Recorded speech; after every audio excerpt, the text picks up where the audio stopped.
Go. Hey everybody, good to see you here. Happy to have you here. We're gonna get some coding done. Jumping into it, we are looking at React, and specifically we're talking about manipulating state with hooks.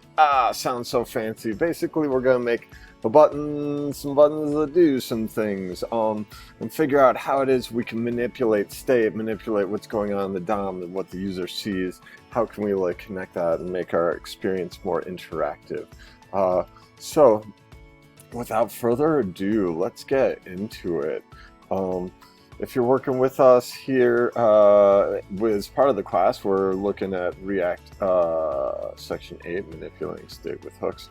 And we're going to be editing and looking at this inside of Code Sandbox. So I have a general, just generic template React app going on here, and just so that we're on the same page, remembering, oh yeah, we got our index, boom, inside of the index we have that root ID root. That's the only thing pretty much within the body which is connected to our React app right there. It grabs the root, it makes app happen, and then we're just working inside of app. And we would ultimately want to build out our experiences, you know, little pieces and fragments called components, but we're just going to build the whole thing in app here. So looking at app,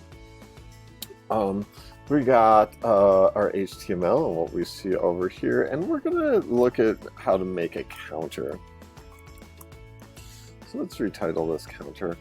And this is going to be the best darn counter there is. Yeah.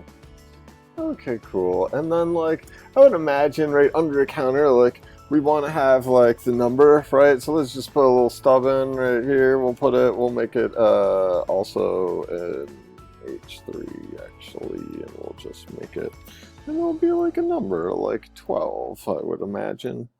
And you know, and we want to make that button, and let's make that a little bit bigger. You know, you're really not supposed to use these H's really in so much in terms of like styling purposes for accessibility reasons, but you know, we'll just do that here for now.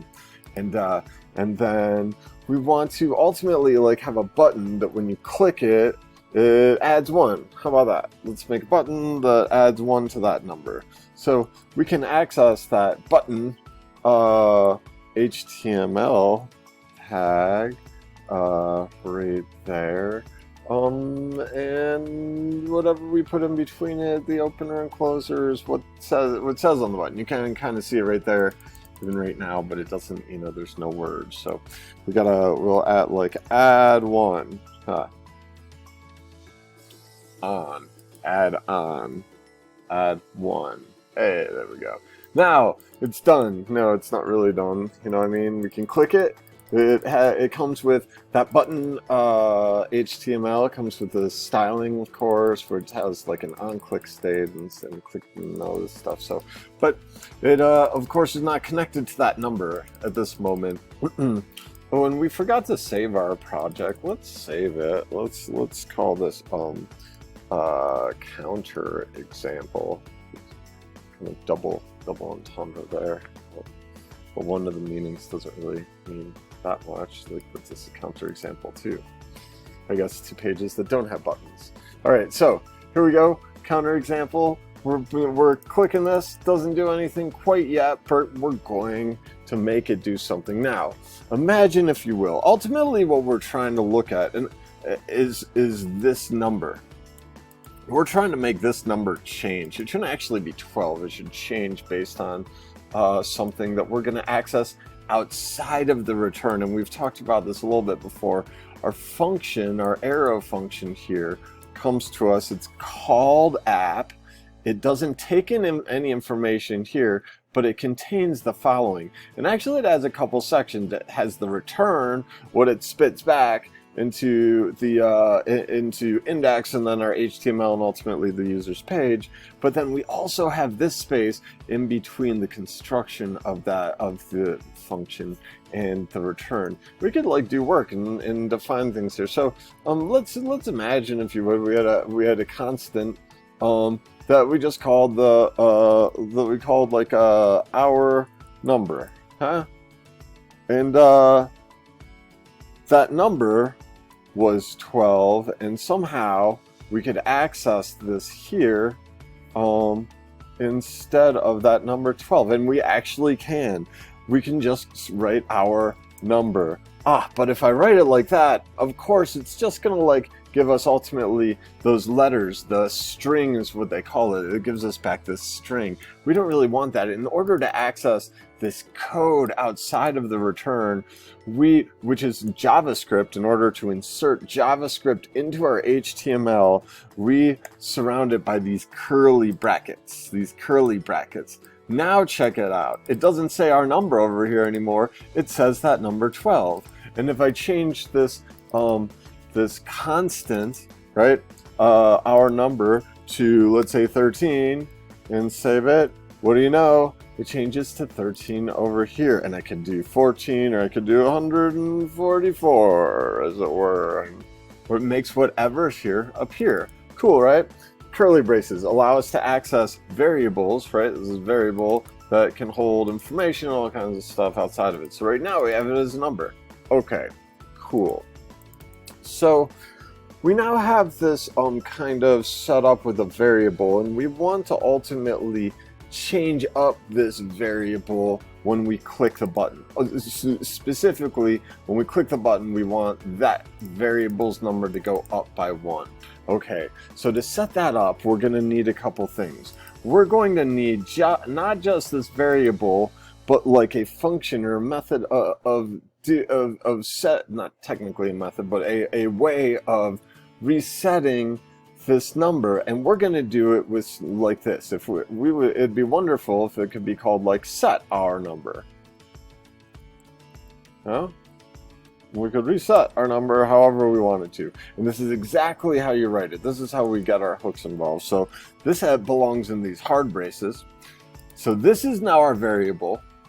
This is going to be that special function that we're going to use to change this variable. We'll get into that in a second. And then this is what we're going to use the state of. Now, in order to use the state, we got to use exactly that terminology and say use state, which is a function that comes with React. It's going to use the state, which is saying, hey, our number should start off using the state 144. Now, in order to use state, because it's fancy to schmancy, we have to import it from React, and we're going to do that right up here, top line. We're not only going to import React from React, which you don't technically need to do anymore with newer versions, but we are going to import the function, the hook, it's called, use state. Yeah, we're going to import this, and then now that allows us to use state, and we're going to use the state of 144 to start off our number. Okay, cool. A lot of work to not really change anything on the page quite yet, but we're almost there. So, all right, so we now are able to set our number to other stuff using that. But in order to do so, we're going to need something that like calls it. Like, how the heck does that? How's that going to happen, right? And so here's how we're going to do it. We're going to say for this button, we're going to give this an onClick property, which we've looked at before. And so like onClick, when this button is clicked, we're going to want to do something. And I put curly braces here because that something is going to be calling something outside of here. And it's going to, let's call it an add one handler.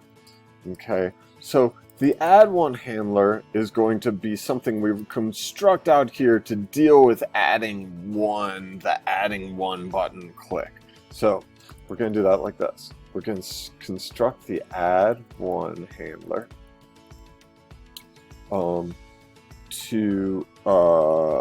that's going to be equal to an arrow function.